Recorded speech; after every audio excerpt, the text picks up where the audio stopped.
as I said said earlier, it's been a very difficult couple of weeks. It's been horrible. There's been humongous loss of money. I'd been saving up for a mattress, for a good purple mattress, so I could stop sleeping on the couch and maybe actually wake up feeling good some mornings. And we had our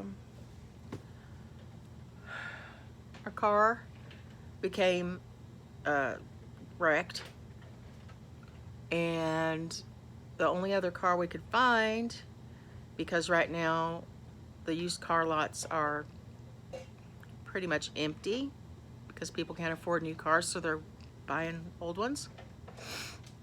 And we needed a car immediately.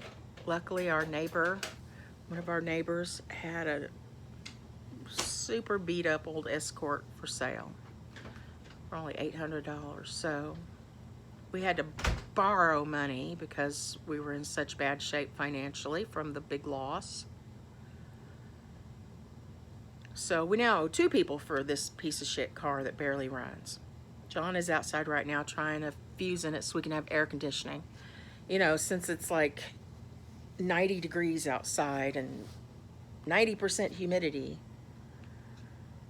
Then, last weekend, I noticed that our gorgeous, lovely cat Poe was very lethargic. He was just laying on the couch next to me, and he just lay there for 24 hours or more. And I knew it.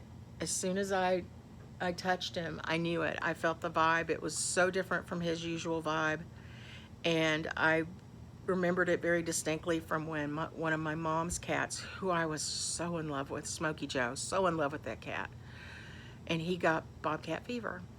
And in this area of the country, I'm in Arkansas, northwest Arkansas, in this area of the country, it's everywhere. And it's very deadly. And in Oklahoma, just a few miles over the border, it's a 100% death rate. If your cat gets it, it's dead, period. It is a tick-borne parasite. And we took him to an emergency vet in the middle of the night. And those fuckers said, no, we won't just test him for bobcat fever. We have to do a $600 panel first, plus the $100 just to bring him in the door, plus treatment. And since I had just had that enormous financial loss, I couldn't afford it. So we took our dying cat back home with us. And the next day, he was still alive, and he seemed to feel a little bit better. His appetite was okay. And we thought, well, maybe he doesn't have bobcat fever because that's from, they get fever. I mean, no, well, they do get a fever. Sometimes they get very low temperature, but they lose their appetite and they become very lethargic. And he still had an appetite if I'd bring him food. And so we skipped a day, and then the next morning, I'm like, we're getting him to a vet immediately. Overnight, actually, I realized that we had made a grave mistake. So we took him in the next morning to one of our vets that I've used before, and they tested him, and they said, yes, he has it.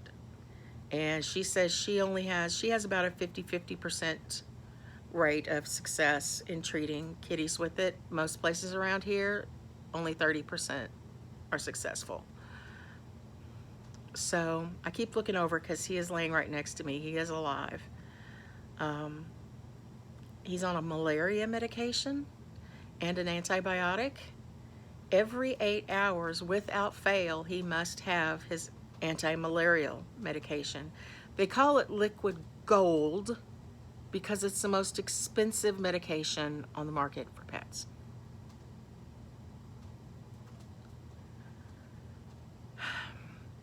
So we're giving him that. I know it's helping him. He's getting a little sassy today.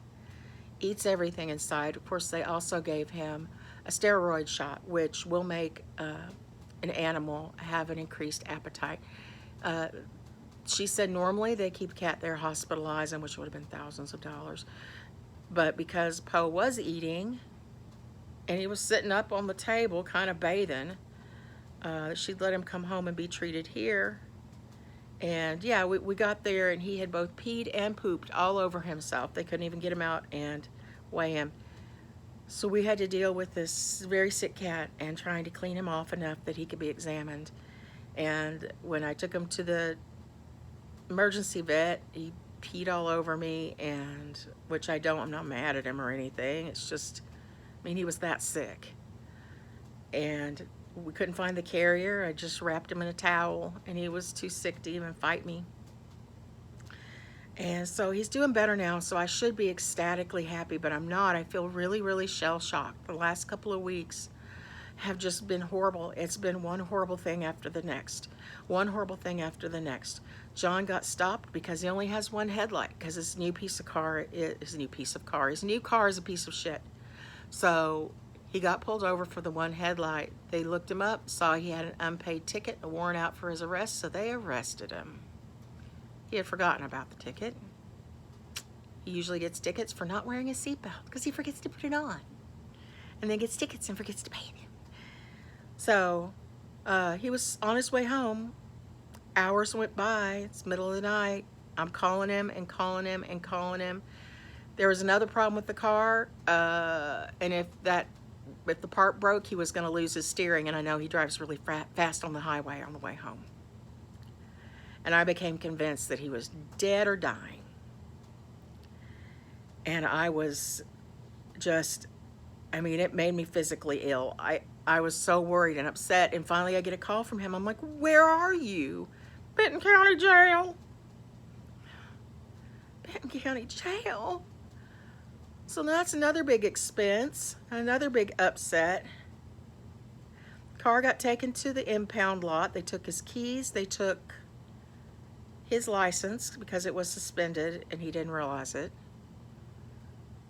So here we are the next day, no car. Benton impound lot is a really long ways away, like a really, you can't take an Uber. We couldn't afford an Uber anyway. Didn't have anybody willing to drive us. My mom finally drove us, bless her heart, and she's reliable and very helpful. But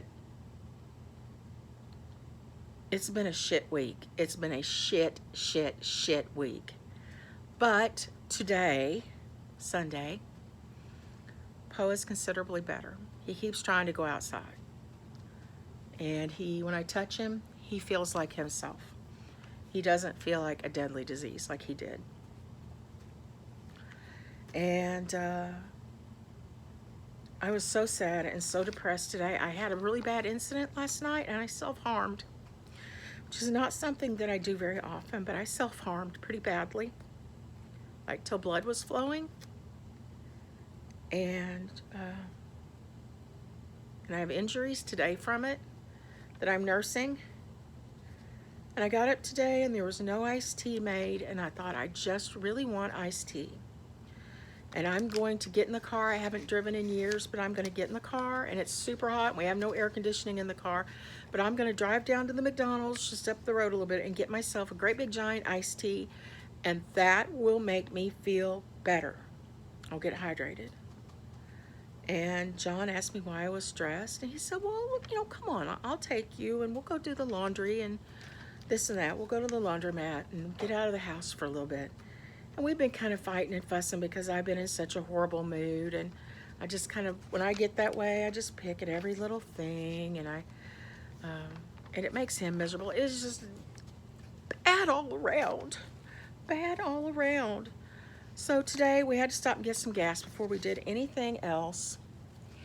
And the pump we pulled up at Murphy's, which is Walmart's gas station, there was a dollar bill taped to our gas tank that we had pulled up to.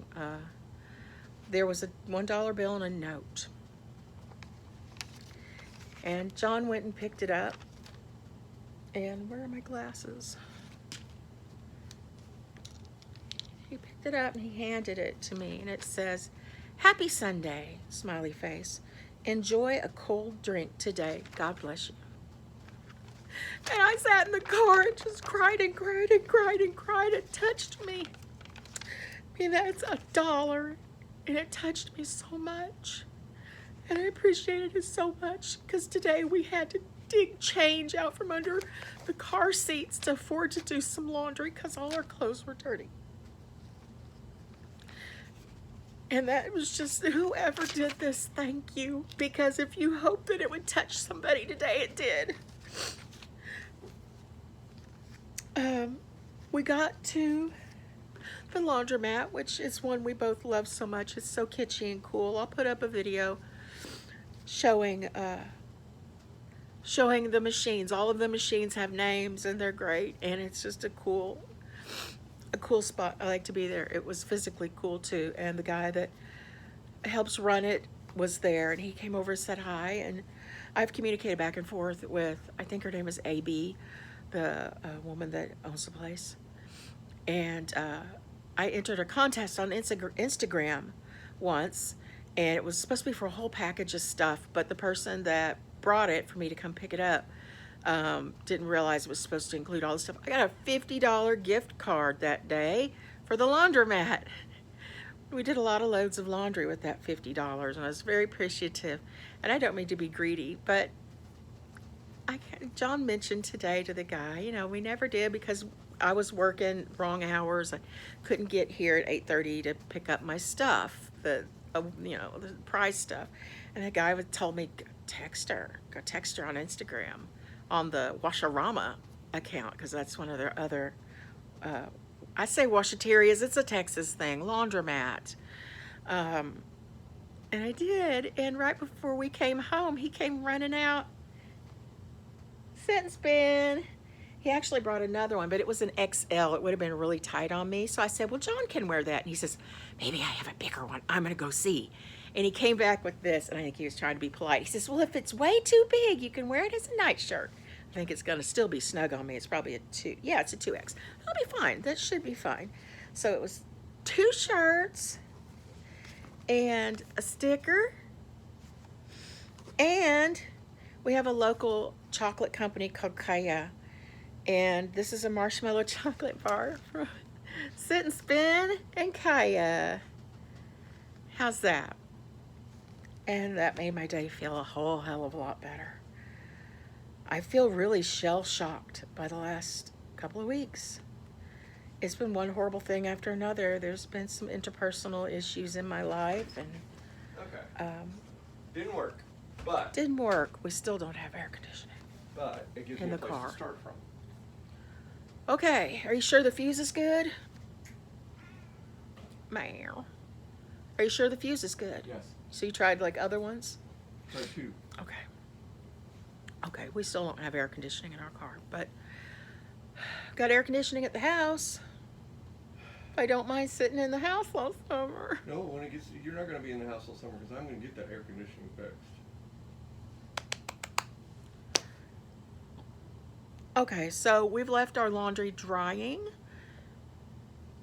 and I wanted to get a little bit of weed in me and refix my hair because we've been having to go with the windows down, and you know how that is. I got a lot of clips in my hair. So that's all. I didn't mean to come and cry, but you know, I finally had some content. So that's that. So goodbye, bad luck. Hello, good luck with chocolate and money and a t-shirt. So, and a man who's trying to help me make things better. So anyway, I hope y'all are doing okay and enjoying your summer and have air conditioning in your car and in your house and plenty to eat and drink and lots of peace of mind. Look at the rings. Let me try something. I heard somebody say if you raise it up. No, I still have rings in my glasses. I think there's just no avoiding it. I don't know why it shows 2 in each lens. It's only 1 ring light. Maybe if I go like that, it would help. He's relentless. He is. This cat insists on treats. I look flat-chested. No, you don't. I do. It's what I'm wearing. It's kind of smushing me. Oh, well. Anyway. Hey, Chantal shocks everybody on YouTube by showing her bra. Well, it's not a big deal. It's a bra. It's very thick. It hides everything. Y'all leave Chantal alone about her bras. Okay, I love you guys. Bye.